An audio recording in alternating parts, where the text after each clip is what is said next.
Bora lá? Então a gente vai continuar então a nossa introdução que a gente teve na última aula, aspectos sociocopresenciais, e a gente já tinha estudado na aula passada, deixa eu ver aqui, a gente já tinha estudado constitutividade e axialidade, né? A gente faltava estudar então convexidade, atividades atrativas e outros itens, né? Que a gente não chegou aqui. Gente, a gente já começou a entender que, na verdade, esses parâmetros aqui que se relacionam com a copresença, eles não agem sozinhos para que uma interação social aconteça. Normalmente eles se complementam e eles também reforçam uns aos outros. A gente já viu, por exemplo, que um espaço que ele tem alta axialidade, ele tem alta axialidade normalmente porque existem várias convexidades apontando para ele. E normalmente existem também uma grande quantidade de axialidades no início, de constitutividade, no início de uma axialidade. Normalmente no fim de uma axialidade nós temos pouca constitutividade, que são ambientes mais dados ao privado, ao privativo. Mas continuando, a gente iniciar outro item na aula anterior, que seria a convexidade. A convexidade, gente, ela tem relação com a percepção de fechamento sensorial do espaço. É quando o ser humano ele se sente induzido a permanecer no espaço, por ele ter a percepção sensorial de que ele está protegido por esse espaço. Bom, então vamos tentar entender de maneira prática como é que isso se configura e como é que a gente usa isso no projeto. Vamos ver exemplos numa escala maior até chegar na escala menor. Qual é o espaço fechado que vocês conseguem imaginar que mais atrai pessoas, que mais fica cheio de gente? Shopping. Porque dentro dos shoppings nós temos a sensação, não somente que nós vamos ficar protegidos, que essa é a principal, né? Como nós temos também a possibilidade de encontrar e ver pessoas, porque se ele estivesse vazio seria muito mais chato, né, estar dentro dele. Como a gente vai também ter atividades para desenvolver e coisas a consumir, só que isso aí vai para um outro campo que a gente não viu ainda, mas a gente está falando da questão da convexidade. Convexidade numa escala maior, ela não importa tanto se você tem um maior grau de interação com a pessoa com quem você socializa. Mas quando a gente vai para uma escala menor, o nível de interação que é proporcionado no espaço, ele é importante. Por esse motivo, normalmente a gente diz que a convexidade também ela está ampliada quando a gente configura o espaço de maneira que as pessoas estejam frente a frente umas às outras. Mas a gente precisa ter cuidado também, porque além da relação de frontalidade, a gente pode encontrar obstáculos, tá? E é comum que nesses obstáculos a gente perceba que a comunicação, inclusive visual, não acontece. O que vai ser importante para isso, gente? A percepção de que você está interagindo com alguém, ela é um dos principais motivos que faz com que você permaneça. Permanecer no espaço é uma indução que o arquiteto faz quando ele muda o espaço. Se você, por exemplo, coloca um elemento no meio do espaço, onde poderia ter uma pessoa de um lado e outra do outro, você quebra essa comunicação e você reduz a copresença do espaço. Gente, na verdade, eu já venho falando para vocês de copresença desde a aula anterior, e é importante que vocês fixem que copresença não é um assunto tão assim aplicado no desenho, na resolução de projeto, como eu estou falando para vocês, e ele não tem esse desdobramento tão simples. Eu estou simplificando ele porque o assunto é complexo e vasto. Tá? Os livros que falam de copresença não são pequenos, não são fáceis de entender. Inclusive os estudos que tem em Brasília, que é um dos locais que mais se estuda a copresença nas escolas de arquitetura, eles não são pequenos, são grossos. As pesquisas são todas de muito conteúdo e normalmente com muito pouca aplicação direta aos projetos mais simples, como por exemplo uma residência que a gente está tentando trabalhar aqui. Na residência, a gente vai ver um exemplo muito bom de convexidade, quando você coloca, por exemplo, duas áreas de sentar e as pessoas estão frente a frente uma da outra. Então, fazer essa configuração aqui, para a questão da convexidade, é uma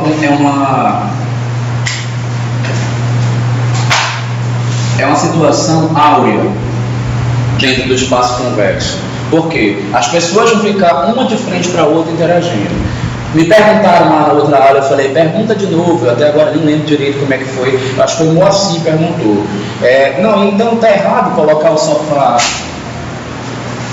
em L, um do lado do outro, né? Reduz a interação se fizer isso. Reduz, gente. É um erro de projeto fazer isso? Não, não é um erro. Você também está proporcionando a socialização. Mas sempre que a gente pode colocar frente a frente, é melhor do que colocar lado a lado. Perceba que se eu estivesse dando aula para vocês assim, ó, eu estaria de lado para vocês, eu não estaria com a mesma relação social que eu tenho quando eu estou de frente para vocês. Tá? Oi? Isso é convexidade. A convexidade é quando você percebe que existe volume espacial suficiente para você se sentir percebido pelo espaço. Mas ele é reforçado quando você proporciona a frontalidade entre as pessoas que estão socializando. Ok? Se sentir no espaço fechado é uma convexidade. Aí você fala, pô, mas não é tudo fechado? E aí, qual está o grande barato do espaço nesse sentido? Olha, nem sempre. Quando a área é muito ampla e você tem móveis dispersos, quem dá a sensação de fechar, às vezes, é o mobiliário. E aí, quando você tem um móvel para cá, outro para lá, e não tem essa conexão que configure um fechamento entre eles dois, você se perde, você pensa que está numa área solta, numa área ampla, e você não socializa. Então, você só tem a convexidade quando você tem essa sensação de ficar no espaço fechado. Protegido e com tendência a você observar ao centro outra pessoa para você comunicar socialmente, que normalmente é também visualmente. Ó, uma coisa que acontece muito, ó, aqui está um espaço fechado. Na área social, essa convexidade? Oi? Só acontece na área social? Não. Convexidade pode existir em qualquer área. Porém, você quer socializar na área social dos espaços, né? Então, você que vai definir. Se você não quer que essa área seja de permanência, quer somente que ela seja de passagem, e você não quer que ele aumente a quantidade de pessoas nesta área, você vai ignorar qualquer um desses itens aqui, inclusive da convexidade. Quando você coloca duas cubas dentro de uma ilha, é convexidade que você está fazendo? Não, porque primeiro que a cuba não é uma... quais são as atividades que você faz na cuba? Você escova os dentes, lava o rosto. Escovar dentes e lavar o rosto são atividades de segundos, não são atividades de permanência. Existem pessoas fazendo, mas essas duas pessoas não têm interesse em fazer nada uma com a outra dentro do banho. Quer dizer, na situação da cuba não, né? Na situação de cuba não. Olha, dá para você dizer numa escala menor e um estudioso grande de copresença vai fazer piada comigo, chacota, porque não é interesse dos estudiosos de copresença essa socialização tão mínima. Mas você pode considerar, por exemplo, que no box do banheiro, os dois chuveiros do casal têm um mínimo de copresença sim e de socialização pela convexidade, porque você pode proporcionar o encontro dos dois e frontalizá-los. Pode rolar, mas está numa escala tão reduzida de raciocínio de copresença, ninguém faz banheiro para socializar, tá? A não ser as salas de banho, tá? Aí outra história. Sala de banho tem. Sauna é um espaço social, é um espaço de socialização. Tá? E ele pode ser feito para ter copresença, com toda certeza. Você precisa pensar em convexidade quando projetar sauna. Projetar a sauna para colocar as pessoas frontalmente uma à outra pode ser interessante se a sauna for social. Se a sauna for só para repouso e descanso, ela já não precisa dessa frontalidade. Uma sauna muito pequena que só cabe 3 pessoas, você vai optar. Ela é só para deitar, descansar, porque o vapor, ou você acha que deve rolar uma conversa? Eu acho que normalmente quando é para a família quer, né? Trocar uma ideia, sentar, ficar de frente. Mas 3 pessoas, colocar todas 3 de frente é difícil. Você pode fazer em L e meio que rola uma semifrontalidade, né? Como a gente viu no exemplo aqui, não é ideal, mas que rola. Amém. Oi.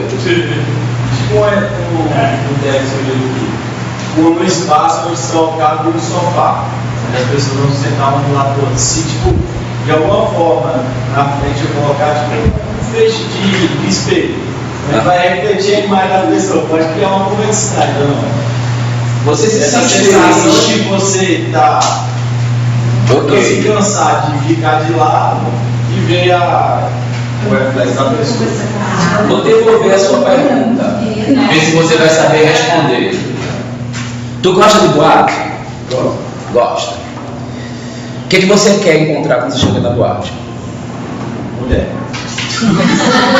Você acha que se você chegar na boate e tiver uma mulher, tá bom? Não. É bom ter muita. É. E você acha que serviria? Você acha? Eu vou supor que você fosse mulher, tá? Para poder inverter o raciocínio. E que você, sendo mulher, gostasse de mulher. Tudo bem? É porque eu não vou conseguir fazer o paralelo aí, então preciso desse jogo. Ia funcionar botar um espelho lá, mesmo que você fosse uma mulher bonitona, gostosona, mas você gosta de mulher. Ia funcionar o espelho na sua frente? Não, porque é você mesmo. É você mesmo, não vai rolar. Com a presença, ele depende de interação com o outro, não com você mesmo. Então não é para você ver uma pessoa para saber que tem, é para você ter condições de fazer algo com essa pessoa, seja lá o que for. Você quer beijar a menina lá, mas você chega lá pensando nisso. Gente, inclusive na boate só dá certo quando ela é lotada, não é? Boate que tem pouca gente não bomba fala, não é isso? Acontece também, gente, que os espaços sociais, eles brigam pelas pessoas, e normalmente aquele que você pegou um desses itens aqui e colocou numa quantidade menor e proporcionou menos com a presença, ele fala também dentro do próprio espaço. Vocês não viram isso? Não acontece, por exemplo, na casa de alguém de vocês, uma sala que tem um pedaço que é utilizado e o outro fica inútil?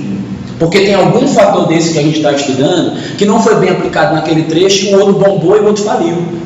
Dentro da boate, se você pegar as áreas de planejamento dela, sempre tem algum que tem ar-condicionado, ou tem um bar perto, onde normalmente as gostosonas gostam mais de ficar, ou qualquer coisa desse tipo rola naquele lado. Aquele lado fica cheio de gente, o outro fica vazio. O que é que o cara faz normalmente, o cara inteligente, dono da boate? Ele tampa aquele lugar, ele cria um jardim, faz qualquer coisa para ninguém ir para lá. Porque ter a sensação de que a boate dele não está bombando e lotada é péssimo para os negócios dele. Todo mundo que entra na boate tem que perceber que é cheio. Se tiver 2 salões de dança dentro da boate, em Recife, por exemplo, São Paulo, isso é comum. As boates, em Recife, como lá é muito pluricultural, lá a boate em Recife ela é assim, ela tem uma pista de brega, de tecnobrega, tem outra pista de dance, tem outra pista de forró, tem uma outra pista de MPB, então tem as coisas lá, tem as especialidades dentro da boate. Normalmente, deixa eu ver se eu consigo lembrar, nos dias que não é de bombar, sexta-feira bomba, mas digamos, domingo já é dia da ressaca. No domingo, a pista do MPB fecha. Fica só o bregão, que o pernambucano nunca sai do tecnobrega, ele ama o tempo inteiro, ainda mais que o tecnobrega misturado com forró, no mesmo na pista, então sempre vai ter um lá dentro, e as dance, as outras ele fecha tudo, porque se ele não fizer isso, a boate vai dispersar, todo mundo vai falar, eu fui pra boate e não estava bombando, estava vazia, vai falir. Piscina, por exemplo, e área de lazer dentro de uma casa. Aí tu pega, coloca o bar, churrasqueira, piscina, tudo de um lado, e do outro você põe só um jardim com parceiro, para mais nada. Você acha que aquele pedaço que não tem atividade atrativa nenhuma vai vingar e todo mundo vai querer usar? Não quer. Sempre tem competição por espaço, gente. Quando você aplica uma dessas coisas aqui e ela está funcionando no espaço, o outro que não tem ou tem isso numa quantidade menor vai falir. Dentro de uma área social, inclusive, normalmente não existem 2 locais que bombam não, tá? Ou você dá um jeito de estar disperso ao longo de todo o espaço, ou você bota tudo num lugar só e todo mundo está ao redor daquilo. Porque se você criar uma área com mais atrativos e a outra com menos, aquela com menos vai falir e a outra vai bombar. E aí você vai inutilizar um pedaço da sua área de socialização. Sacaram, né? Isso aí vai ser cobrado de vocês em projeto. Para a área de lazer, para a área social, especialmente de vocês. É sempre importante fazer com que todo mundo interaja e uma área não fique vazia? Estou perguntando, que pode ser pergunta de prova. Não. Tem áreas que a gente quer que fique vazio mesmo. Imagina aquele pedaço de área de lazer que ele meio que deu uma frentezinha para as janelas do quarto, do casal ainda por cima. Então é bom diminuir a socialização lá, porque aí o pessoal não vai chegar para xeretar para a esposa lá de calcinha, né? Então você precisa ter cuidado. Então, ou morre, né? Ninguém sabe aí. Vai chegar na casa algum vez, né, cara? Por aí. Pode olhar.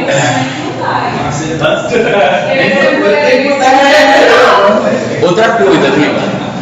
Aí você fala, mas tudo que acontece no interior do edifício residencial não é fechado? Não tem sensação de fechamento do mesmo jeito? Acabei de falar que pelos móveis a gente pode perder, mas também pelo excesso de esquadrias de vidro e de passagens, você perde a convexidade. Então, às vezes, quando você faz muita construtividade, você entope de porta e fica aqueles espaços vazios. Nada dá a sensação de fechar. Aí você fica naquela super amplidão. Perde a sensação de convexidade, por exemplo, numa sala. Então a gente pode ter uma área de vazio sim, até porque a constitutividade ela aumenta a copresença. Mas a gente tem que ter cuidado para não virar todas as paredes, né?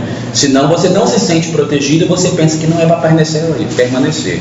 Áreas que não têm convexidade, elas são entendidas pela nossa percepção como transição. É uma área para você passar e não ficar. Tudo que se quer na copresença é que as características do espaço induzam as pessoas a permanecer no espaço. Por isso que a gente vai colocando essas características aqui. Tá? Sala de dica, a maioria não é social. Isso tipo, é mais para efeito. Os caras nem usam. O que é mais para efeito? Sala de dica, tipo, essas casas não são assim. Você vê tipo igual em revista. Tem lá o sofá, tudo é neutro, o sofá, aquela sala imensa, não tem muita coisa e tipo, é uma coisa muito aberta. Eu acho que ninguém aceita ali para ficar. Cara, não é bem assim não, tá? Existem famílias que usam a área de lazer de maneira intensa, com muita atividade, com muita gente, e que não conseguem passar um fim de semana sem entupir a casa de pobre. Rola, tá? Muito. Mas não faço parte desse ciclo, infelizmente. Mas se eu morasse em Recife, todo fim de semana, ou eu estaria na casa de um primo, ou os meus primos viriam para mim se eu estivesse com a minha casa lá também, né? Porque não ia ter jeito. A minha família é muito festeira, muito bagunceira e muito barraqueira. Então, ia reunir as mulheres barraqueiras tudo num lugar só para brigar, ia juntar os malas tudo, ia ser uma bagunça, uma fusaca do caramba. Então, precisa ser analisado o comportamento da família. Tem famílias que já chegam para vocês, que é o caso desta, contando, eu recebo 400 pessoas todo fim de semana na minha casa. Gente, tem mesmo. Tem gente que tem esse padrão social e financeiro mesmo, e é normal para eles. Eles acham até estranho, se você não faz isso, você dizer que você não recebe nunca ninguém. É comum, tá? Sei se felizmente ou infelizmente, e por mais incrível que pareça, Brasília não é uma cidade sociável, né? Brasília é uma cidade fria, onde as pessoas não se encontram, não se juntam, não fazem essas coisas. Mas em Brasília tem uma grande quantidade de famílias que tem isso, que pedem isso, viu? Talvez seja até porque eles sentem a frieza que a cidade tem e eles incrementam no comportamento da família esse hábito de receber as pessoas. E normalmente as famílias que têm poder aquisitivo alto, a primeira coisa que eles querem é resgatar esse vazio que eles sentem com a presença dos amigos, as festas que eles vão mostrar a casa mesmo. Oi? Também. Tem esse também, essa história de você exibir, demonstrar poder. Faz parte. Mas aí eu tava pensando, foi postar aí, fazer a casa do fazer single painel, só para garantir a projeto a obra, assim. Espero que vocês façam um bom trabalho para que o cara, antes de entrar, aplaude a obra de vocês também. Isso eu espero muito. Voltando então. Conseguiram sacar, gente, por alto o que é convexidade? Mas olha, também eu vou dar um outro exemplo que vai ser bom para o pessoal de paisagismo que está assistindo, que é a questão, por exemplo, da praça. Né? Praça, não sei se eu desenho para vocês de construtividade, mas tem praça, gente, que não bomba, que é vazia, né? Que é abandonada. Então é muito porque às vezes a praça está fora do eixo principal de integração da cidade, ou seja, uma axialidade que está na ponta do eixo de circulação da cidade, ou ele não está perto de uma avenida principal, ou seja, está sem axialidade também. Está gravando, gente, aí minha van não consegue competir. Aí o pessoal posta lá no YouTube dizendo que não dá para escutar nada. Ou às vezes ele está com baixa construtividade, aí na praça, gente, é comum. O cara projeta uma praça, ela é toda fechada, tem bastante convexidade, mas ela faz a praça com pouca construtividade, ou seja, poucos acessos. A praça boa, ela se acessa por tudo quanto é lado. Mas também a praça boa precisa ter convexidade. Uma praça onde ela tem árvores poucas, não muito densas, e não tem edificações ao redor dela, no seu perímetro, para marcar o fechamento, Lembra do que eu acabei de falar? Se você passa pelo espaço e você não tem a sensação de ser protegido por um espaço fechado, você não permanece, você continua. Então, esse tipo de praça, e aliás, se você quer que a praça não seja para juntar pessoas, só para passar, para você não agregar muito e não causar tumulto naquela área, basta abrir os espaços e não causar essa convexidade. Uma coisa boa que vocês sabem que árvores não fazem convexidade do mesmo jeito que um edifício faz. O edifício é sólido, robusto, denso. Árvore, por mais que ela seja densa, não é igual a edifício. Dá para fechar com árvore a sensação? Dá. Depende da escala, depende de onde a copa faz volume. Porque aquela árvore que é autônoma e o volume está lá em cima, com o que nós convivemos embaixo? Só com tronco. Então o tronco não dá uma fechada muito boa. Você acaba precisando trabalhar com várias escalas para fechar o espaço completamente, tá? Com arbustos, com outras coisas. Bom, enfim. Por que eu estou falando isto? Porque pode rolar isso também numa área de lazer, um raciocínio desse, o fechamento também, tá? A área de lazer que ela tem convexidade, ela aumenta o grau de interação social. A área de lazer muito aberta, que não tem as interações, ela tende a dispersar as pessoas também. Quer falar? A Praça dos Três Poderes, ela entra como exemplo de falta de copresença em todos os sentidos. Por quê? A gente vai ver, tem uma imagem aqui, a gente, quando voltar lá, a gente vai discutir isso, tá? Aí vai ficar bem claro isso daí. Mas tem mesmo? Peraí, deixa eu ver se tem. Mas só que essa questão da Praça dos Três Poderes era mais voltada à antiguidade, né? Aquela praça. Assim, não, eu não tenho a... Mas assim, já que tocou no assunto, eu tenho uma imagem quase disso aí. O que acontece, né? Como é que a cidade está? Os dois axialidades, no sentido transversal, estão aqui, as principais, e a terceira, mais forte, está aqui, né, no eixo monumental. Praça dos Três Poderes, aí começa aqui a esplanada, né? Depois que acaba a esplanada, a Praça dos Poderes está lá no finalzinho. Isso quer dizer, quando eu pego uma axialidade e eu vou buscar o fim dela e não o início, eu já estou no mais baixo nível de axialidade possível, o que quer dizer reduzir com a presença na axialidade. Aí eu pego aqui um monte de prédio, todos eles apontando aqui para uma área central. Tem praça aqui no meio?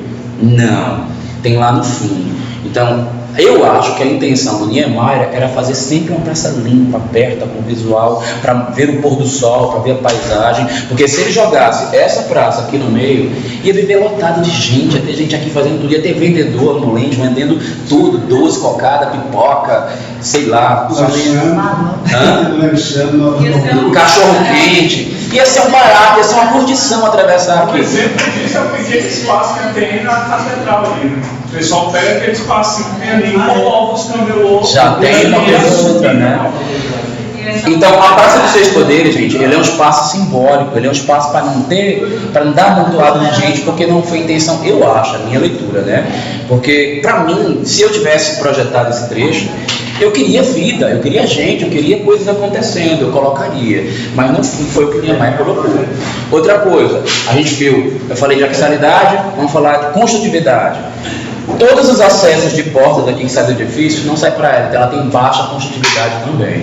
Lá só tem um edifício público ou dois que nem está tão frontal a saída para eles, né? Então lá já é baixa construtividade. E a Praça dos Três Poderes, ela tem baixa convexidade, porque não tem praticamente prédio sólido nem fechando ela. Ela é aquela coisa aberta, com amplidão, e aquela visão da paisagem aberta ao fundo também. Então, a Praça dos Poderes é um péssimo exemplo de copresença. Embora, plástica e simbolicamente, ela seja um exemplo muito forte de várias outras coisas, tá? Ele tem um caráter, um impacto na questão plástica e simbólica que é incomparável, mas na copresença é um péssimo exemplo de espaço. E a gente vai até estudar outra coisa também, que são atividades atrativas. Parece que já está nesse item. Já que está falando de atividades atrativas, a Praça dos Três Poderes, vocês acham que tem alguma atividade atrativa lá? Tem. Contemplação visual. E aí eu vou voltar lá nos itens que a gente estava vendo agora, nos tópicos, e falar um pouco disso. Entre as atividades de atração social, gente, nós temos várias. Consumo, diversão, proteção ambiental, contemplação visual. Gente, qual das atividades atrativas vocês acham que é a mais forte de todas para o ser humano? Consumo. Consumo de quê? Alimento, porque é a base da sobrevivência. Tudo que é primordial na sobrevivência vai entrar como primeiro atrativo. Tudo você pensar que é mais básico do ser humano é o principal atrativo, inclusive social. Aí o consumo de veste, roupa é uma coisa que todo mundo tem, também vai entrar na sequência, mas o que é mais importante, vestir ou comer, né? É comer. Você não morre se estiver pelado, mas você morre se estiver sem comer, certo? Diversão vai ser um atrativo, mas não vai ser tão forte quanto o consumo, né? Proteção ambiental vai ser forte também, mas ele já está abaixo da escala do consumo também.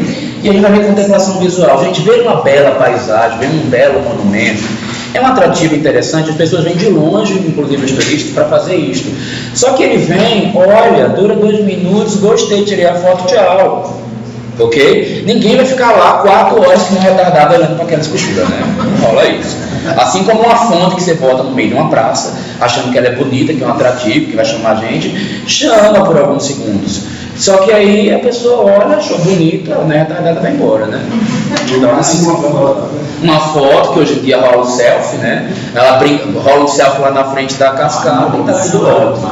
Já deu, né? Já era. Então, não crie contemplação visual, quer dizer, não dá para criar. Agora, não crie pensando que isso vai trazer aquela quantidade de gente que vai socializar, que vai bombar, porque não é bem assim. Oi?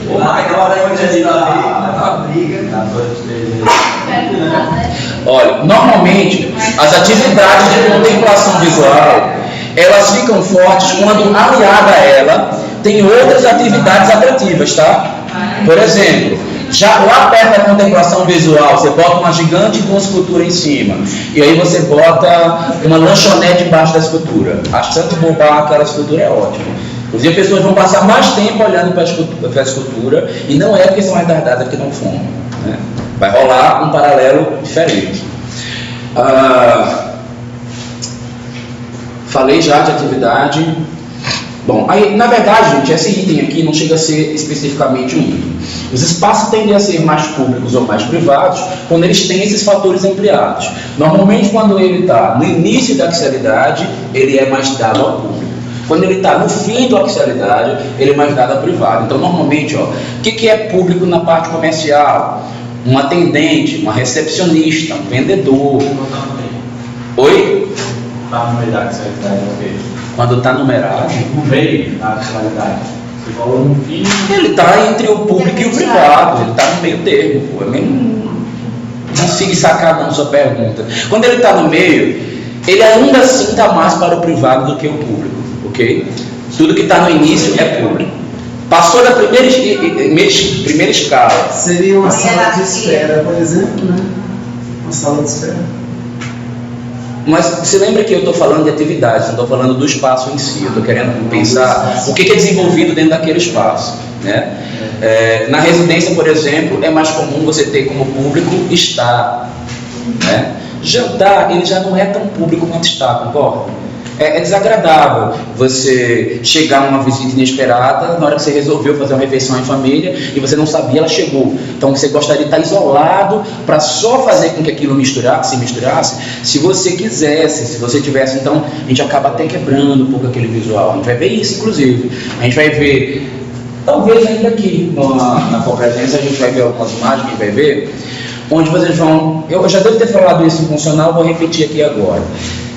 A percepção de uma casa, só por ser residência, ele já é mais privado do que público, certo?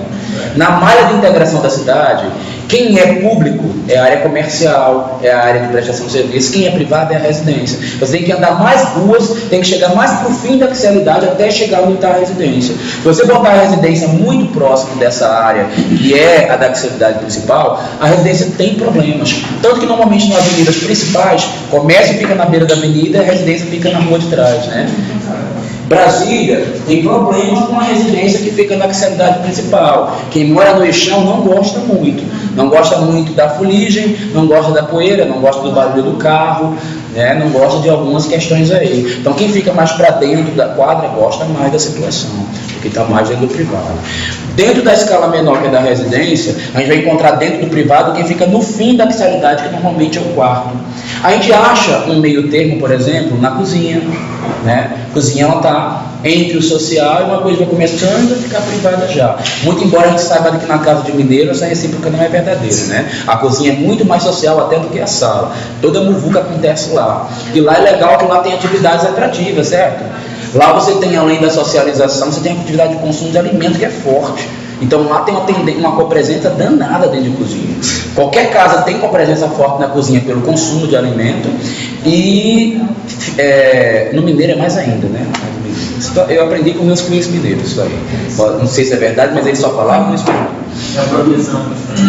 Oi?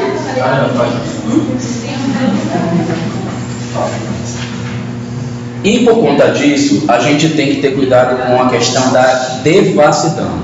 Quando você torna, gente, uma atividade ambígua, por exemplo, hoje em dia a gente não tem mais, vocês devem ter tido acesso, especialmente o Moacir que já trabalha na área, ao tal do banheiro social e o banheiro íntimo. Acho que você até conversou isso comigo, né? Por que não tem mais banheiro social e banheiro íntimo? Porque mesmo o banheiro social, ele não era colocado numa área que dava para misturar muito, porque tinha um chuveiro, tinha um monte de coisa lá, né? Então você acaba tendo que afastar um pouquinho do principal da sala. E essa questão de você afastar torna ele quase íntimo, porque você sai da visão da sala e tem uma pontada de visão para os quartos para chegar nele, né? Essa pontada já gera ambiguidade, porque inclusive quem está perto do quarto tende a usar aquele também que deveria ser social. Então, gente, na contemporaneidade não existe mais banheiro social e banheiro íntimo. Existe banheiro íntimo e cada um dentro do seu quarto, do seu aposento, porque aquele banheiro para os filhos, para atender os filhos, acabou. Isso não existe mais no projeto contemporâneo. E um lavabo na sala, que é aquele banheiro que não tem chuveiro. Tá? Parece ser bobagem, mas eu estou falando porque todo semestre tem um que fala para mim que não sabe o que é e que não sabia que no lavabo não tem chuveiro. Então estou alertando vocês para que esse semestre vocês não fiquem colocando chuveiro lá, porque não tem, tá? Lavabo normalmente é uma área maior. Aí você vai falar assim, poxa, mas no programa desse cliente tem 8 metros quadrados, o que eu faço com tanta área? Gente, é porque o lavabo de uma casa que tem 800 metros quadrados, ele não é só uma pia com um vaso. Ele pode ter um aquário, um jardim, ele pode ter... Não sei, estou provocando a imaginação de vocês, tá? Pensa direitinho o que você faz com as cadeiras. Cuidado para não olhar coisas inúteis. Ok, mas você viu no shopping, a gente não está no shopping, isso aí você precisa ter cuidado. Se você conseguir uma justificativa das cadeiras para alguma dessas teorias que a gente está estudando e embasar por elas, está valendo. Ok? Olha só, Ayrton, não é comum porque o cara pode esperar o colega na sala de estar, lá tem muitos, você tem 50 metros quadrados de sala de estar, vai ter acesso para a dela. Não precisa ficar na cadeira no banheiro, ou é porque você gosta de ficar sentindo o cheirinho do amigo lá quando ele está, né? Ruim, né? Não é bom. Mas a mulher não senta na cadeira, elas entram juntas. Elas ficam tricotando, maquia junto, fofoca, bota fofoca em dia, fica reparando se a outra está com celulite, essas coisas. Não,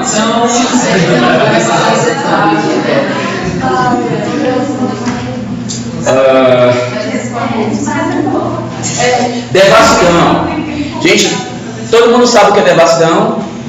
Não, né? Muita gente não sabe. O que vocês acham que é devassidão? Eita!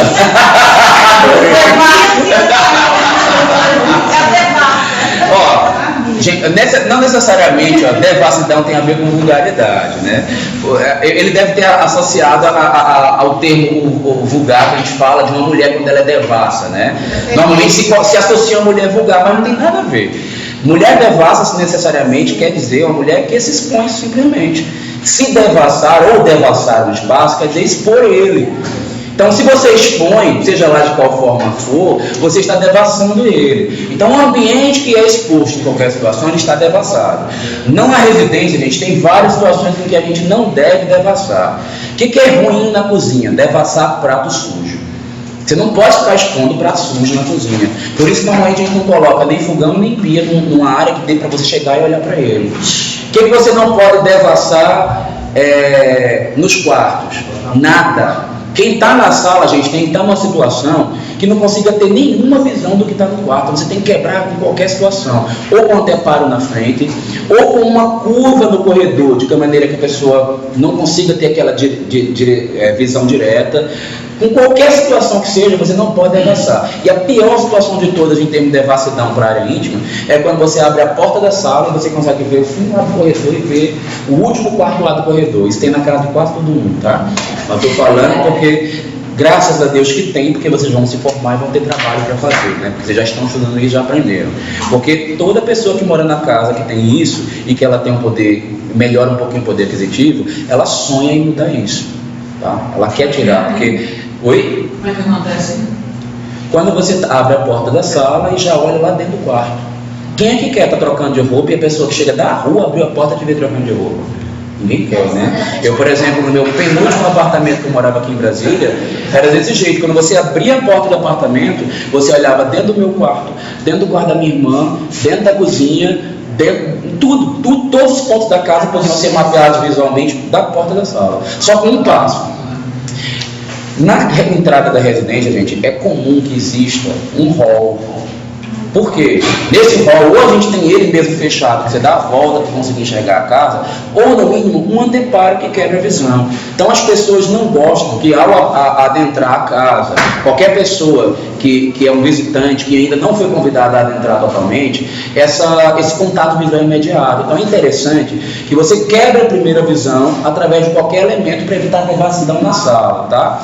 Um apartamento, por exemplo, quando a gente não consegue ter essa área de fazer um hall e quebrar, normalmente a gente cria uma quebra, assim, uma virada para chegar na sala, para não ter essa devassidão. E muitas vezes não dá para quebrar a devassidão completamente, mas você quebra parcial. Você consegue ver a área do sofá, mas você não vê a mesa de jantar, que já é uma coisa um pouco mais privativa do que a sala de estar. Então isso é um cuidado que vocês têm que ter, tá? Evitando devassidão.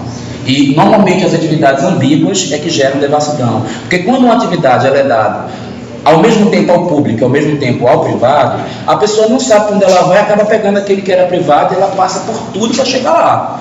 Por exemplo, home theater. Home theater ele pode ser social, ele pode ser íntimo. Ele é uma atividade que ele cabe nos dois espaços. Mas quem define isso? O traço do arquiteto e o comportamento da família.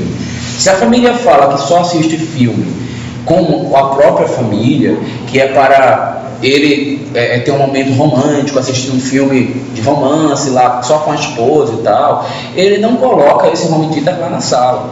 Ele traz esse home theater para perto dos quartos.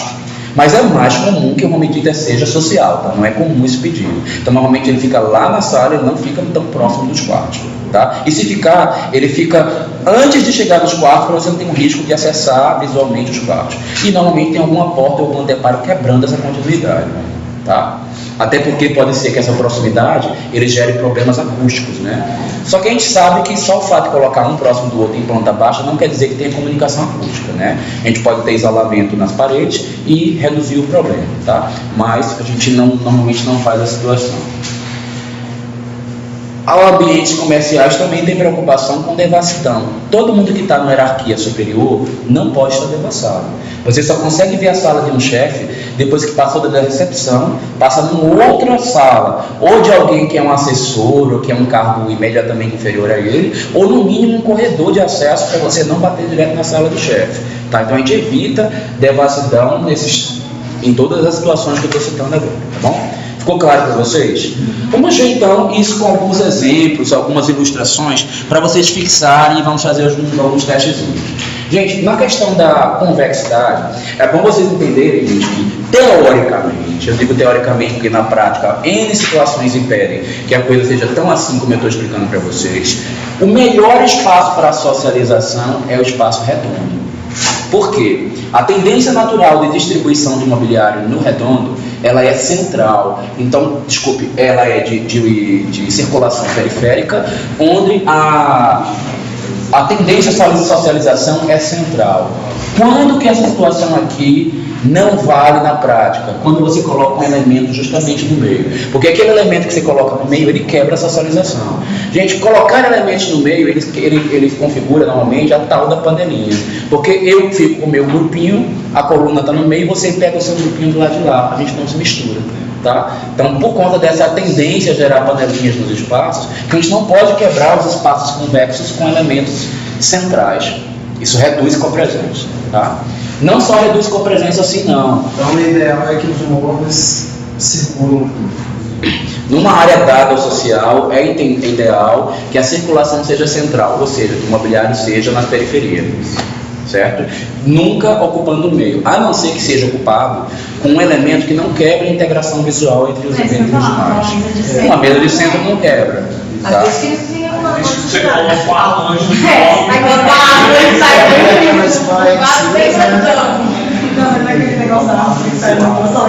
Gente, outra coisa também, ó. Os espaços sextavados, triangulares, ou seja, as quinas anguladas, elas são péssimas para a convexidade também. Sabe por quê? Você acaba querendo criar situações de disposição, ó, como vocês estão vendo aqui na ilustração, que não tendem à frontalidade. Então o que acontece? Você tenta ter uma convexidade boa aqui e acaba não tendo nunca. Além do agravante de que as quinas desses locais, elas ficam subaproveitadas. Você corta a possibilidade de ter mobiliário, de ter disposição de qualquer elemento nelas. Então a gente evita essas áreas aqui, esse formato interno, quando a tendência é só a socialização. Porém, não se assustem com o fato do mapa que vocês planejaram já desde a aula passada, está na forma do edifício com esse formato aqui, porque uma planta que lá fora é desse jeito, quando você divide internamente, ela pode ser completamente diferente. Então, a forma global do edifício, ele não se resume na sua forma de divisão. Você pode ter ele todo em diagonal por fora e por dentro ser todo ortogonalzinho. Não tem problema nenhum. Ou ele tem um trecho que obedece diagonal, porque é um vestígio da forma do edifício, mas ele já não é tão importante para a socialização, e nos outros você resolve melhor, ok? Então não fiquem mudando por enquanto a forma global de vocês, influenciados por isso, porque dá para resolver, tá? Normalmente nesses casos aqui, ó, a gente acaba descobrindo uma parede aqui de 90 graus como essa daqui para cá, ó, e a gente vai reduzindo esses problemas. Agora aqui, por exemplo, nessa quina, essa não teve como resolver. Eu aproveitaria, por exemplo, ó, criando uma área para fora, e aqui na forma do edifício continua, mas para dentro a gente tem esse corte, muitas vezes até aqui assim, ó, funciona ainda a estrutura, mas tem um jardim adentrando para cá, passando para lá, e aqui continua, ó, com o volumezinho fazendo a ponta, tá? Para não quebrar a forma do edifício. Vamos mais. Ainda na convexidade. Gente, não tem coisa pior do que você preparar um espaço na área pública, danar no meio da praça, danar do coreto. Para mim, gente, botar coreto é bagunçar de verdade o coreto, sabe? É PT, sabe? Perda total. Porque a socialização principal você quebra. Onde é a melhor área para a socialização de qualquer espaço? O meio. E se você pega o meio e ocupa, ferrou a socialização. Você dispersa ele, segrega. Já falei segregar com vocês, segregação. Segregar é o contrário de agregar. Agregar socialmente, de integrar, desculpa. Integrar socialmente é fazer com que as pessoas interagem. Quando você afasta alguém de um núcleo social, ou afasta fisicamente, ou afasta porque você criou condicionantes que impedem essa interação, você segregou alguém, tá bom? Guardem isso porque será cobrado de vocês em apresentação, em prova. Isso é vocabulário técnico, tá? Não tem o itemzinho lá do formulário, vocês não receberam ainda, né? Desculpa, precisa achar meu HD. Tem um itemzinho lá do formulário de vocês que fala assim, vocabulário técnico. Como você separar socialmente as pessoas e não usar a palavra segregar, eu estou lá cortando um pontinho, tá bom? Nota isso aí. Olha lá, praça. Gente, praça renascentista só dá isso. E a gente, por conta da influência colonial, né, Portugal aqui, que veio para cá numa coisa barroca, que é algo pós-renascimento, foi só que a gente aprendeu. As praças aqui, estilo Glasiou, que a gente vai ver no período colonial, elas têm isso aqui demais e tem sua importância. Nesse período, gente, a contemplação visual, o passear e contemplar era importante. Na contemporaneidade, é importante as pessoas socializarem e realizar atividade, tá? Reduzindo a frieza da vida contemporânea. A gente precisa proporcionar isso como item de agradabilidade na vida das pessoas do ponto de vista social. Quando a gente cria esse elemento central, a gente quebra e gera daquela história que eu falei para vocês, né? Nenhum atrativo de contemplação visual é suficiente, tão forte, para a pessoa permanecer no espaço. Ela olha, gosta, selfie e tchau. Certo? Então, vamos parar de brincar de fazer isso aí. Agora, existem segregações que elas quebram a convexidade e que são importantes às vezes. Se eu tivesse esse formato aqui, por exemplo, ó, numa boate em Ero, seria ruim. Porque na boate em Ero, esse trecho de cá rola uma panelinha, tá? Aí no trecho de lá, outra panelinha, tá? Então essas panelinhas iam fazer um dos lados ganhar, né? E o outro ia falir. Nesse caso aqui, as atividades elas são diferentes e elas têm um mínimo de incompatibilidade entre si. Isso pode favorecer, por exemplo, aqui nessa sala, como eu tenho um apartamento muito pequeno, ele provavelmente não vai poder ter um home theater e uma sala de estar. Então, a sala de estar está misturada com o home, configurando ela numa sala de TV. Sabe o que vai acontecer? Jogo, futebol, videogame, essas coisas chatas, novela, né? Sabe? Aí vai rolar aqui tudo. Na hora que você não está afim, você está aqui, e aí na casa pequena, o que a gente faz na mesa de jantar também? Estuda, né? Janta, enfim, faz outras coisas aí. Vocês fazem o trabalho da faculdade, né? Então, rola tudo isso. Isolado aqui para cá, através desse, pode ser interessante. Então, não é tão ruim segregar no ambiente residencial em situações como esta, sempre. Mas, obviamente, que cada caso é um caso, tá? Está muito em alta essa integração estar com o jantar, mas uma pequena segregação não vai ser de todo um mau caminho para a resolução de projeto, pelo menos não sempre, tá? Gente, normalmente quando a gente cria um espaço como esse, onde a convexidade é quebrada por uma quina, dá o nome a isso aqui de espaço côncavo, ao invés de espaço convexo, tá?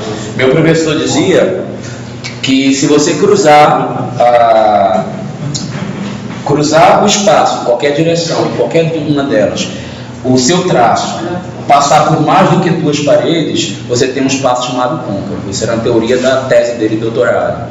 Então, aqui, ó, é um espaço côncavo, com certeza pela tese dele, porque cruzou por cima de 4 paredes. Todo espaço côncavo, de alguma maneira, ele reduz a convexidade, tá? Reduz o grau de interação social. Nem sempre é negativo que isso aconteça, tá? Mas normalmente não é o que a gente quer. O arquiteto normalmente ele quer integrar, ele não quer segregar, tá?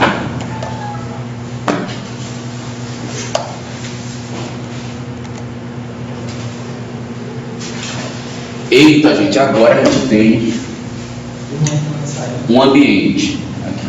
Desculpa, 2 apartamentos. Gente, o grau de copresença de vários ambientes aqui é altíssimo. Qual é o ambiente aí para vocês, no primeiro momento, você já lê, já vê que tem o maior grau de constitutividade?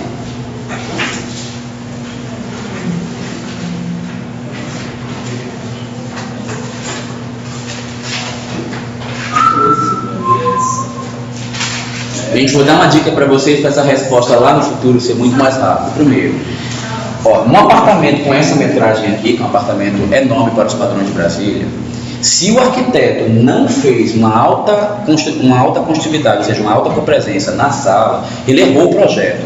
Então, em vez de você ficar lendo tanto assim, você só olha se a sala está muito bem integrada. Porque se ela tiver, então é ela, você nem precisa ver o resto. Porque vamos ver quantos ambientes trazem constitutividade para a sala.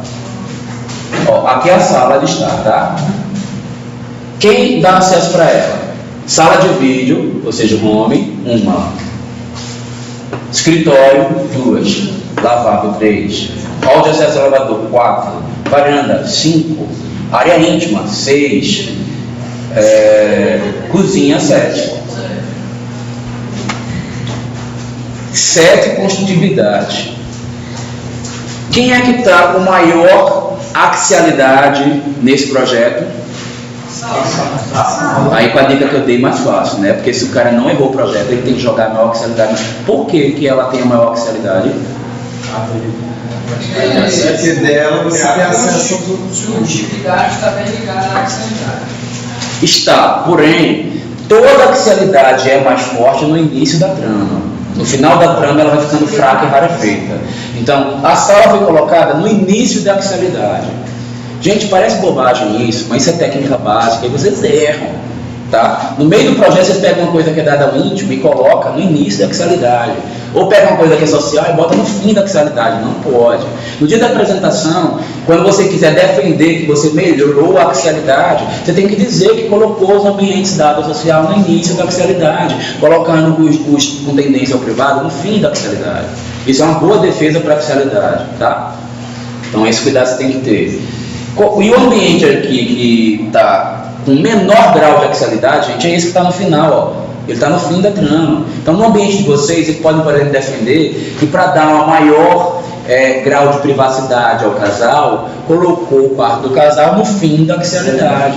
Aí você falou super bem sobre a sua axialidade, certo? Convexidade. Vocês notaram que essa sala tem um grau de convexidade reduzido pelo espaço físico, mas ampliado pelo mobiliário? Ou não sentiram? Gente, ó, tem muita esquadria. Aqui, ó, tá aberto. Aqui tá aberto. Aqui tá aberto. Aqui tá aberto. Aqui tá aberto. A quantidade de fechamento que tem mesmo, ó, aqui de novo aberto. Aqui um varandão para um jardim, na varanda. Muito aberto.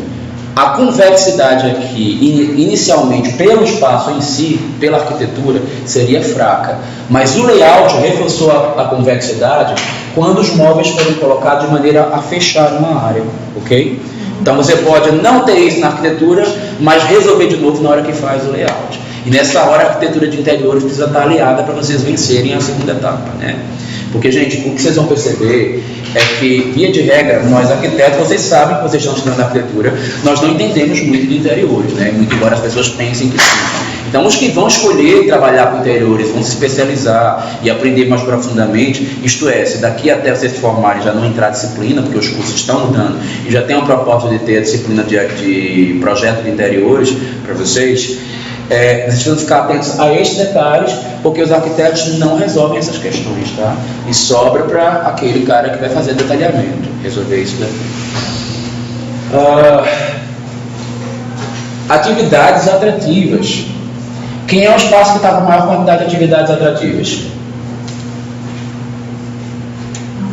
É a sala. Além dela ser a quantidade de atratividade maior, porque aqui tem, ó, estudo, aqui tem diversão, lazer, aqui tem consumo, ó, consumo de alimento, que é forte, aqui tem contemplação visual, proteção ambiental, a gente falou tudo isso agora há pouco, né?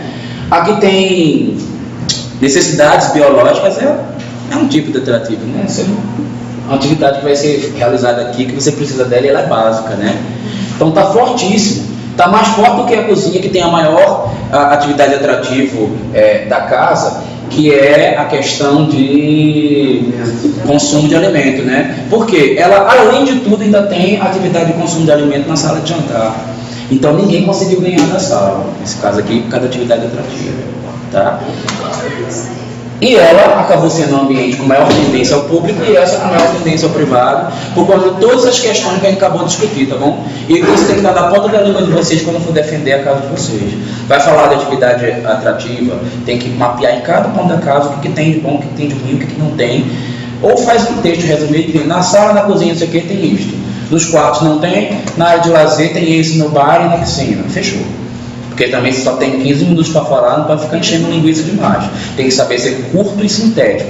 Resumir o principal, não falar besteira e também não ficar enchendo com palavras bonitas que não fazem sentido na arquitetura, né? Adiantando. Gente, a A construtividade, ela também acontece por níveis. E à medida que você adentra um primeiro grau de construtividade, vai passar para um segundo, para chegar num terceiro, a tendência desse espaço é cada vez mais a ser mais privado, tá? Então, tudo que você acessou abrindo somente uma porta é público. Acessou 2 para chegar nele, já começou a entrar num grau de alta privacidade. Acessou 3, máxima privacidade. É comum que em Brasília existam portas para você acessar a área íntima a partir do hall. Mas eu, particularmente, até por um conceito de vida meu, que você é pernambucano, eu nunca proponho isso. Até porque eu acho que a circulação... Nossa, meu lanche está todo querendo sair agora. Veio batendo na minha garganta. Tá gravando. Não, mas é que eu tenho. Deixa o pessoal saber. Eu sou humano, rapaz. Né? O Boris Casoy não falou isso lá? Ele narrou todo no meio da apresentação do jornal. Por que eu não posso também? Nossa, mas tá ganhando minha garganta. Onde é que eu estava? Sim, níveis de privacidade. Normalmente, quando a gente coloca muitas portas uma à frente da outra a chegar no espaço, a gente também está simbolicamente indicando que algo é mais importante e privado e que não pode ser acessado assim simplesmente, tá? Então a gente precisa estar cuidado nisso. Você ia falando do hall para entrar. Do hall, eu prefiro fazer um hall que faça uma quebra visual sem necessidade de uma porta. Agora, quando você provoca uma atividade que apresenta um índice de variação acústica muito grande da atividade que você está trabalhando para a outra, você precisa dessa porta porque ela vai servir como um isolante acústico, né?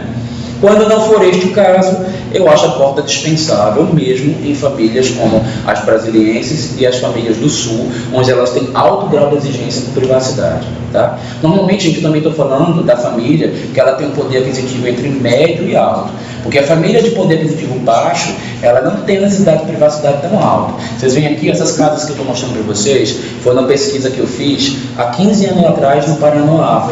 Eu queria identificar quantas dessas casas teriam um baixo grau de privacidade de acordo com a quantidade de níveis de construtividade para chegar. E aqui é um gráfico que diz, quantos níveis tem até chegar no último grau de privacidade. Essa família aqui do meio, coitada, a privacidade quase nenhuma, porque no primeiro nível você já chegava em qualquer um dos outros níveis de permeabilidade. Então, a permeabilidade aqui é altíssima. Você abre a casa, chega na sala, da sala você chega ou para a cozinha, ou para o quarto, ou para o quarto, ou para o banheiro. É tudo num único passo, não só visualmente, mas também presencialmente. É diferente devassidão de permeabilidade. Devassidão é quando você tem níveis até chegar lá, mas se tiver tudo aberto, porta aberta, você vê. Já na permeabilidade, você não só vê, como você também acessa numa única entrada de ambiente. Do primeiro você já parte para qualquer canto da casa, que foi a situação parecida com o penúltimo apartamento que eu morei aqui em Brasília.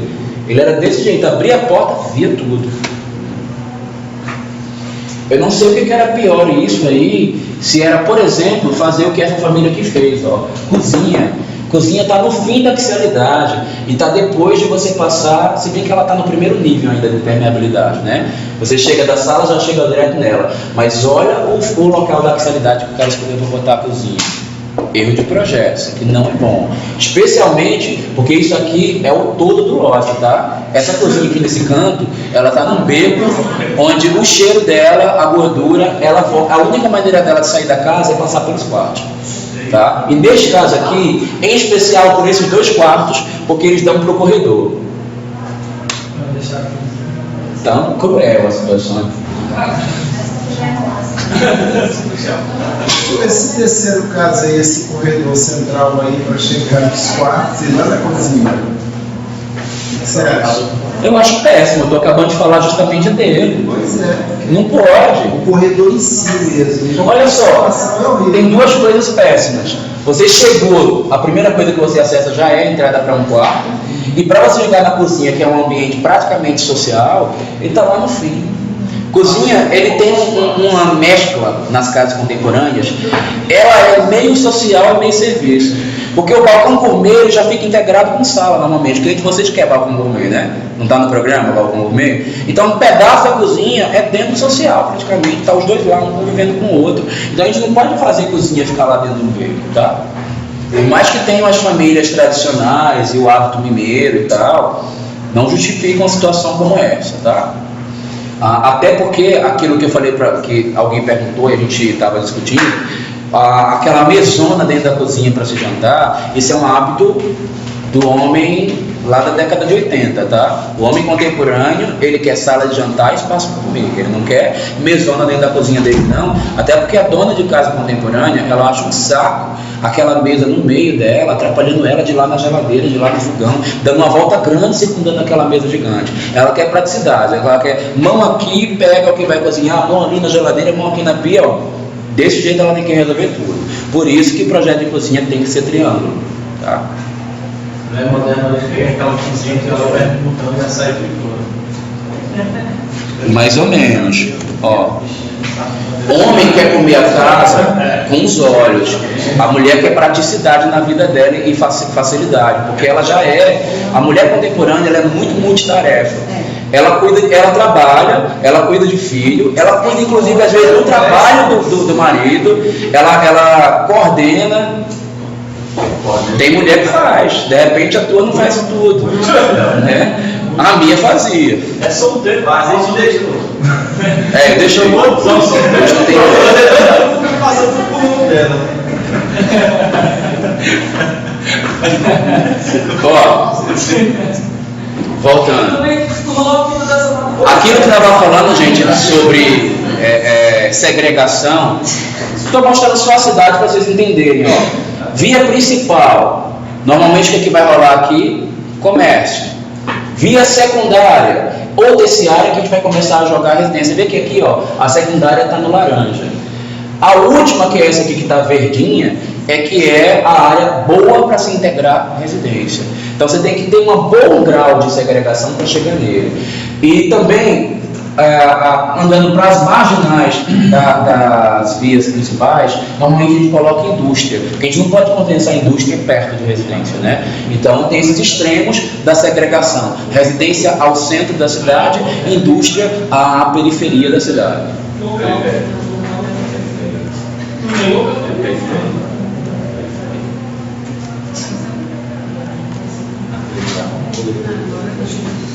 Gente, eu esqueci de falar de uma atividade.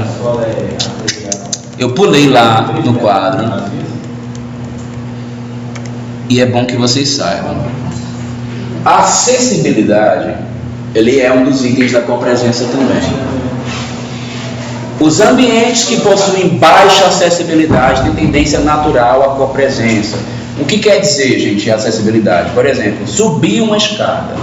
Subir uma escada reduz a acessibilidade do espaço e faz com que a copresença, gente, só de ter uma escada, ela reduza no mínimo 50%. Então, o ambiente que ele está sob uma escada alta, ele já tem só disso daí a chance de 50% a menos de querer ser utilizado. Sem falar que ao longo dos anos ele tem uma redução drástica também de redução de copresença. Vamos dar o exemplo da residência. Na residência, esse fator ele é preponderante. Toda família que adquire uma casa que faz ela de andar, ela sabe que futuramente ela vai ser desocupada no andar de cima. Sabe que isso, e outra coisa, por dois motivos. Primeiro, porque os filhos vão casar e vão sair. Segundo, porque você vai ficando velho, seu grau de exigência e de conforto vai mudando e você começa a ficar cada vez mais exigente. Vocês sabem porque quando vocês tinham uma idade, vocês tinham um grau de exigência para o que vocês consideravam bom e confortável, e vocês têm outro, né? A calça que você usava quando você era adolescente não é a mesma de hoje, é? Você vai lá e fica satisfeito com a mesma, né? O que você queria comer quando você ia para um bar, para um restaurante, quando você era adolescente, era outro, né? O de agora é exigente. Quando você chega na velhice, muda. Vai chegando aos 40, você já fica chato. 50, então, você não quer nada que é difícil. Se não estiver perto da sua mão, você simplesmente não quer. Então, por que eu estou dizendo isto? Porque é comum que nas residências, gente, Tem que pegar alguma coisa? já tem um aqui na sala assim, é? Mais aos 50? Aí é o David, é? Sou eu mesmo. Ai, você que é a chata? Não, chata não. É o dele que é o chato. Ah, é ela? Fala com me chamar de Eita, cheio de chata. Você tá vendo as caras? Minha garganta tá seca de novo.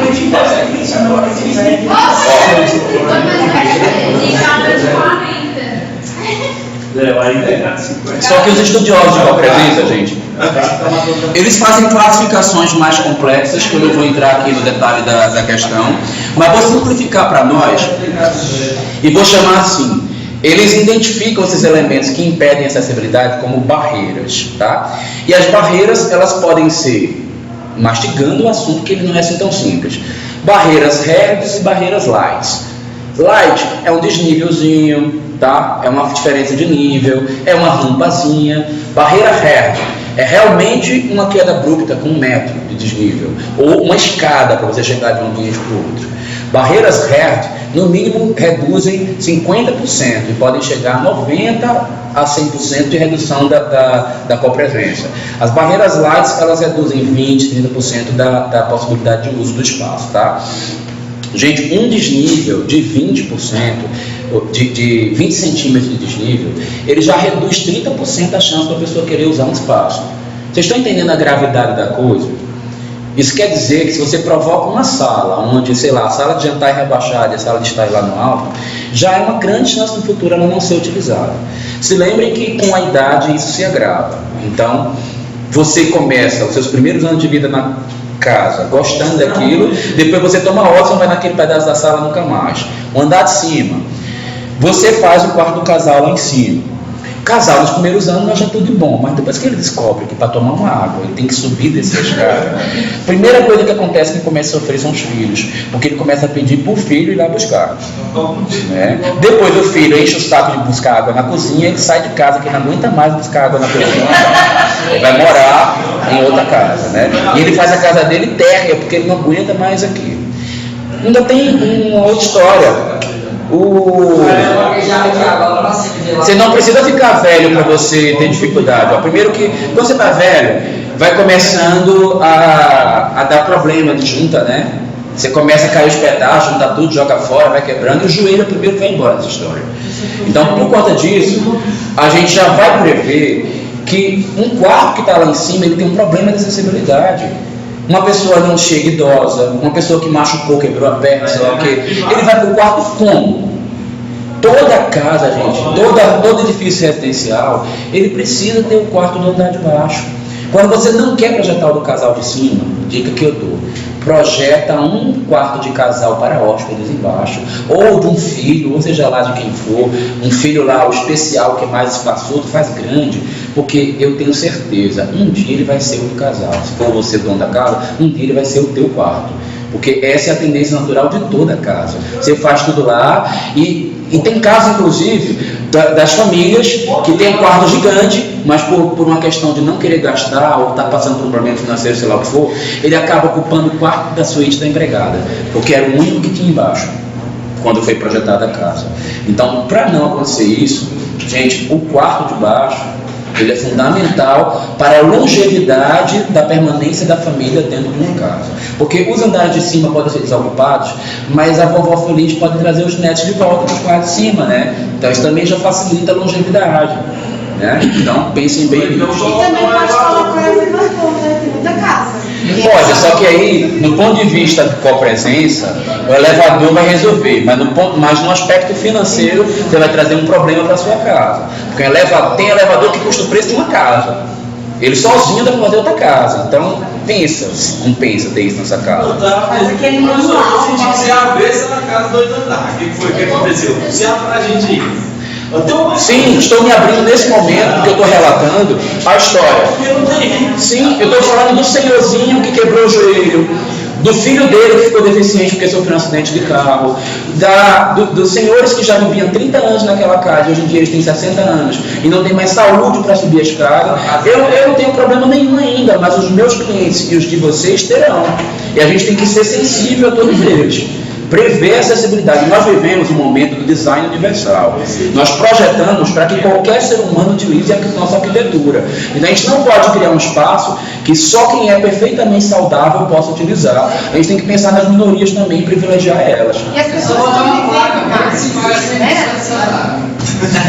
Elas vivem mais. Então a gente tem que fazer com que elas fiquem a maior parte da vida dela podendo ter o espaço delas, né? E ter acessibilidade para tudo isso. Por que eu estou falando disso tudo? Porque tem um exemplo prático aqui para a gente discutir isso e questionar. Eu achei isso super horrível isso aí. Minha avó, coitadinha, cartão. Faz uma casinha lá. Gente, essa sala, do ponto de vista da acessibilidade, ela tem uma boa solução de projeto? Não. É um tabaco. Gente, mas olha, existem pedidos de famílias que fazem isso aqui realmente para poder você reduzir a presença nessa área e impedir que alguém acesse essa área. Vamos supor, estou chutando, uma sala onde eu quero fazer minhas obras de arte e aí eu vou botar um piso maravilhoso, que ele é delicado, sei lá o que eu acho péssima a ideia sempre, qualquer coisa delicada, tudo tem que ser durável, né? Mas vai que é o sonho da pessoa ter esse negócio delicado lá. E eu quero reduzir a possibilidade de alguém andar aqui em cima. Só de você levantar, você já reduz porque você reduz a própria gente. De antemão, gente, eu vou dizer para vocês que essa sala é o erro. Porque, primeiro, que nos ambientes contemporâneos, a gente não mistura estar com TV, né? Segundo, que TV nas salas contemporâneas não é desse tamanho, né? Que está ridículo esse tamanho aqui. E, sem pensar em copresença, olha só, isso aqui tudo é vidro, tá? De fora a fora, aqui é a porta de acesso, tá? Uma das portas de acesso para a entrada da casa. Tá a luz e o reflexo todinho na TV, tá péssimo esse projeto, né? Mas eu pergunto para vocês, essa sala tem um bom índice de construtividade? Tem. Quantas construtividades atendem essa sala? Na escada. Pelo menos 3. Tem mais. Gente, a escada significa 2. Sabe por quê? Ó, neste caso aqui não tem só subindo, então vem que tem um andar para descer. Então tem 2 aqui. A porta de acesso. E tem aqui bem lá da parte íntima, provavelmente, né? Para o acesso. Então, ela tem uma boa construtividade. Essa sala tem uma boa axialidade. Sim. Integração. E aí, David, se decida. Justifica por que não. Justamente como o ator colocou no peso, né? De essa área ser uma área mais reservada, menos. Você tem. Não, mas Não, gente, ó, ter boa axialidade é estar tangenciando a circulação principal, ou seja, o início da circulação principal. Essa sala está no início da circulação que leva a tudo, e ainda está no ponto de divergência entre os 2 andares. Então a axialidade aqui, ela é a máxima nessa sala. Essa sala tem uma boa axialidade. Tá? Poderia ser maior, né? Porque a gente tem condições de integrar ela com vários outros espaços. Com a sala de vocês vai ser possível. Mas aqui já tem uma boa axialidade. Você faz essa conta aí, pra Essa quê? conta aí. Porque ele previu. Essa Pra pessoa tropeçar, fazer acesso ao. Eu também queria saber, devia Isso aí é perguntar pra menina pra ir mais rápido. Isso aí para ela se formar uma queda. Mas de vez em quando a criança muito levada, que corre muito, ela cair para ela parar de ser levada. Não, e detalhe. E detalhe, vai cair lá embaixo. Mas ela pode ser Pois é. justamente o fator que divide a descida da escada. Ela está justamente Mas isso iniciando é muito mais legal. Mas olha aí,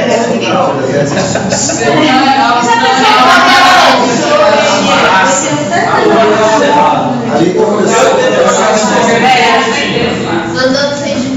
A convexidade dessa sala é boa. Isso é complexidade, não tem nada a ver. Ela é muito aberta, né? Ela vai lá aberta para cá é aberta, para cá é aberta. A de cá é fechada, mas é com vidro. Mas a nossa percepção é de que não é fechada. A gente não se sente acolhido pelo espaço. Então, essa sala teria problemas a serem atualizados para melhorar a copresença dela. Vocês estão percebendo aos poucos o quanto a copresença, saber copresença para planejar, muda a resolução em cabeça de um arquiteto? Eu tenho certeza que vocês vão agora passar a ser mais críticos. Vão olhar para os espaços e ver, poxa, está mal resolvido, vamos mudar isso aqui. Né? Vai começando já a adicionar ferramentas de trabalho para vocês chegarem lá e acertarem. Né? Não esqueçam isso aqui, dessas coisas que está estudando, porque é cobrado na apresentação, é assunto de prova, ok? E é também, gente, essa ferramenta, é as armas para vocês lutarem no dia a dia de vocês depois de arquitetos formados, né? Esqueçam nunca. As praças. Aí, ó, tinha a imagem dos três poderes. Certo? Então, olha lá, por exemplo, a axialidade começou lá no início do eixo mental, terminou aqui, então é fraca, né? Constitutividade, um monte de prédio aqui ó, que podia constituir a praça, que era um lugar bom para ter vida na praça, mas Niemeyer queria uma coisa simbólica, ele não queria uma coisa humana associável, senão ele teria colocado aqui. E convexidade, quase nenhuma, né? Olha que espaço aberto, não tem nada fechando o espaço. Atividade atrativa. Contemplação visual não faz ninguém permanecer no espaço. Por isso que ela é sempre vazia desse jeito, ainda que seja um ponto turístico. Porque ela ainda tem outra coisa. Nesse caso aqui, você sabe que tem uma curiosidade interessante, que eu escuto todo ano quando eu vou a Recife, e isso marca muito a minha cabeça. Porque se vocês já vieram do norte ou do nordeste, vocês sabem bem, ou se a família de vocês é de lá e vocês não frequentam, vocês sabem que a diferença do calor que tem de lá para cá é grande, porque inclusive com umidade lá, a sensação de abafado é grande, e não tem jeito, né? Por exemplo, Recife. Recife não tem a estação inverno, né? Como a gente tem aqui. Recife tem quente frio e quente úmido e quente seco, né? Só tem essas duas estações na Recife. Aqui a gente tem o frio à noite, mesmo no verão, né? Não é todo verão que tem frio à noite, mas tem o frio. Lá não tem à noite, tanto no inverno quanto no verão. Lá é sauna, não tem jeito, você faz sauna o ano inteiro em Recife. E as pessoas vêm visitar Brasília e elas, todos os meus amigos, rapaz, como Brasília é quente, é muito quente aquele lugar, eu não aguento aquilo lá. Né? E eu digo, não entendi não, se mora em Recife, Brasília é muito quente, que doideira é essa? Né? A gente tem inverno de 11, 16 graus dependendo do ano, né? Lá não tem isso, não existe. 16 graus, se você botar lá, você mata metade da população em Recife, não existe isso. Não pode botar lá. Mas eles vêm pra cá e dizem que é um lugar quente. Por quê? Onde é que eles andam? Num local que não tem nada, que não tem verde, só tem asfalto. Asfalto, quando chega no final, que ele descobre o fio do asfalto, uma calçada de cimento. E aí o que acontece? A atividade atrativa de proteção ambiental que poderia ter aqui não tem nenhuma. Porque o Niemeyer, a gente vai estudar isso nos aspectos dos plásticos, ele prioriza a dominância, que é um caráter simbólico lá da arquitetura, que a gente vai falar mais à frente. Se ele não priorizasse isso, ele ia colocar atividade de proteção ambiental. Isso aqui seria muito mais agradável, tanto do ponto de vista climático, como seria mais interessante do ponto de vista social, porque as pessoas queriam vir para cá passar a tarde, se protegendo do sol, tomando uma fresca aqui de baixo. Mas tomar fresca aqui, na verdade, é ir no inferno, né? Porque aqui é o lugar mais quente de Brasília, pelo menos do plano piloto, é estar aqui. Só quente danado. Eu digo com ele, né? Eu falei só porque eu passei meio dia. Gente, aqui são exemplos de praça. Aí eu mostro para vocês convexidade, porque tem prédios dentro dela. Axialidade, porque tem um eixo de circulação no rio de veículos, que é forte. Adjacente à praça dá muita axialidade. Tem convexidade aqui dentro duas vezes. Tem porque a árvore faz um certo fechamento, que não é lá essas coisas, mas o prédio reforça, porque tem prédio ao redor da praça fechando ele. Tá? Tem muita construtividade, tá? Tanto nesta quanto nesta, porque todos eles ó, jogam seus acessos para cá, para dentro. Aqui, ó, todos os prédios voltados para ele. Tá? Essa praça tem uma atividade de proteção ambiental muito grande, ó, que para essa selva de pedra aqui será super interessante como atrativo. E ela tem muita construtividade também, do ponto de vista que ela tem várias possibilidades de acesso por diversos ângulos da praça. Se ela fosse uma praça toda cercada, e se ela pudesse andar por aqui, haveria também uma grande tendência dessa praça a não ser muito acessada, a não ser muito socializada. Essa praça daqui, ela tem tudo também para ter bastante copresença, porque ela tem muita construtividade. Talvez não tenha muita axialidade, porque eu estou enxergando a cidade como um todo, não parece que ela está integrada numa malha de circulação forte. Mas ela tem muita construtividade e bastante convexidade, concorda? Está bem fechada. Agora, infelizmente, o cara que projetou ela quebrou a convexidade. Está com um elemento d'água central, que é justamente a melhor área para socialização. Só que nem sempre o elemento central, gente, é o fim da picada, nem a total impossibilidade de trazer copresença, não. Esse cara aqui cria um elemento central, mas ele cria uma área de compensação onde as pessoas ficam aqui e aqui, ó, e elas geram uma frontalidade e uma certa interação social. Vocês veem que essa praça aqui, por exemplo, está parecendo que o dia está meio, essa região está meio vazia, mas as pessoas permanecem, né, interagem aqui dentro, porque ele deu uma quebrada nessa redução de copresença aqui. Essa imagem aqui, gente, é só para mostrar para vocês, porque o pessoal do paisagismo, às vezes eles vêm assistir minha aula de copresença aqui na disciplina de vocês, lá no vídeo, eles veem esse exemplo, e eu falo muito disso lá, porque lá a gente estuda história do paisagismo, aí passa pelos povos helênicos, e a gente vai entender, aí a gente acaba entendendo também as praças greco-romanas. As praças helênicas, gente, eles eram, gente, o melhor exemplo de copresença que já existiu são essas praças, porque as praças, elas eram no meio da vicinidade principal, tudo cruzava pelo meio dessa praça, toda a circulação tinha que passar por aí, existiam todas as atividades atrativas possíveis, recreação, banho, porque não tinha água em qualquer lugar, somente na praça que tinha, comércio, sabe, trocas, interações políticas, sociais, interações sexuais, todas, né, as mais diversas possíveis. Toda a diversão de lazer era aqui dentro também. Então tudo acontecia nessas praças. Então isso seria um ótimo exemplo. Sem falar, gente, que quando você está estudando cientificamente as construtividades, o pessoal lá da copresença, eles dizem que cada uma dessas passagens entre as colunas é uma construtividade. Então sabe o que quer dizer? Aqui teria umas 50 construtividades no meio de uma praça dessa, tá? Fora os acessos individuais de cada um dos prédios. Então, isso aqui é uma bomba de copresença. Aqui a gente tem uma atividade atrativa que não é comum no Brasil, mas que essa praça aqui expressa de maneira bem interessante. Já está morrendo, Gelson, está no finzinho. A atividade atrativa de proteção climática e ambiental também. Aí você fala, pô, mas tá no sol aí, o pessoal não está protegendo com nada, cadê as árvores? Cadê a passarela de cobertura, como a gente tem aqui no Brasil, para se proteger do sol? Qual é a atividade de proteção que está rolando aqui? Gente, o problema deles lá é frio. Eles vão para a praça para tomar sol. Então é invertido. Ou eles têm outro problema, que a gente aqui em Brasília, por exemplo, tem, mas a gente não se encarrega de resolver muito. Umidade, né? Então a falta de umidade lá, quando você coloca umidade numa praça, você gera um atrativo. Aqui é aquela praça ridícula que eu falo para vocês, que não tem utilidade nenhuma do ponto de vista social. É bonito de se ver. Eu até não acho essa bonita, porque eu achava muito clássica, né?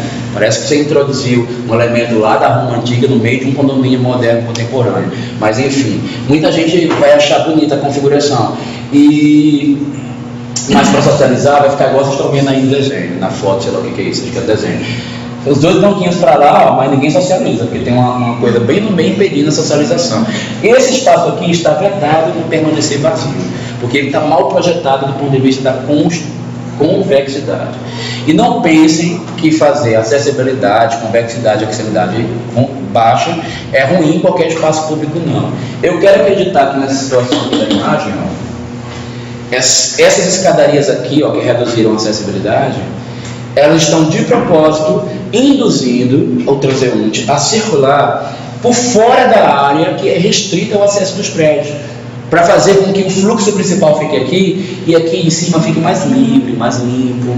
Eu não sei se é isso não, estou supondo que isso aí é possível e talvez até tenha sido essa a intenção do arquiteto que projetou esse espaço. Vocês podem usar essa ferramenta para direcionar fluxos ou aliviar áreas que estejam tensas do ponto de vista social, fazendo desses artifícios aí, tá? As pessoas têm tendência natural a não querer usar o que tem obstáculo. Tá? Sempre a menor percurso, com a menor quantidade de barreiras, é o que todo mundo no espaço público quer utilizar. Tá? Fora as pessoas malucas que nem eu, que só querem pelo lado difícil, a grande maioria só pega o caminho mais fácil. Peraí. É o último slide, senão eu vou criar um vídeo só de 5 minutos só para isso. Não morra não, né? Fique viva. Tenha fé em Deus, tenha amor do coração, é só esse slide. Olha, acabei de falar para vocês. Hoje a gente demora um pouquinho mais, hoje a gente pode. Acessou aqui, ambiente comercial, gente. Só de você olhar a quantidade de níveis de construtividade, ó, 1 aqui, 2 aqui. Aqui é a sala do chefe, é privativo. Tem uma terceira sala para cá. Então quem está aqui dentro é mais importante ainda que o chefe. É o chefe junto com o cliente, que é mais chefe ainda do que ele, né? Então a gente descobre no ambiente comercial quando que o ambiente é público ou privado, quando a gente avança nesses graus de privacidade, que normalmente quer dizer nível sobre nível de construtividade. Tá? Aqui, por exemplo, a gente entende que, ó, primeiro nível, uma recepção, uma atividade produtiva pode. Nesse caso aqui, eu acho que as reuniões não vão lidar com assuntos importantes. E se a gente só pedir ler a planta, a gente consegue entender se tem muita privacidade, se tem importância, se tem hierarquia, se não tem. Porque provavelmente este cara daqui, ele faz negócios caros, importantes e muito sigilosos, porque ele entra no terceiro nível quando vem para cá. Este cara, ele deve discutir alguma coisa mais complicada, mas que não é assim tão sigiloso, nem assim lida com um valor alto. Então ele pega e traz a pessoa para cá, para outra salinha de reunião. E, deixa eu ver... Acabou. Só que um alerta para vocês.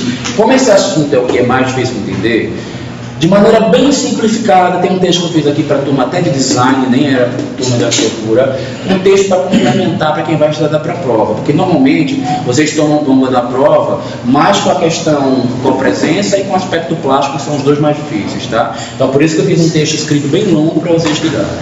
Vamos parar aqui com a presença e a gente continua a próxima, iniciando os aspectos bioclimáticos. Jesus, pelo amor de Deus.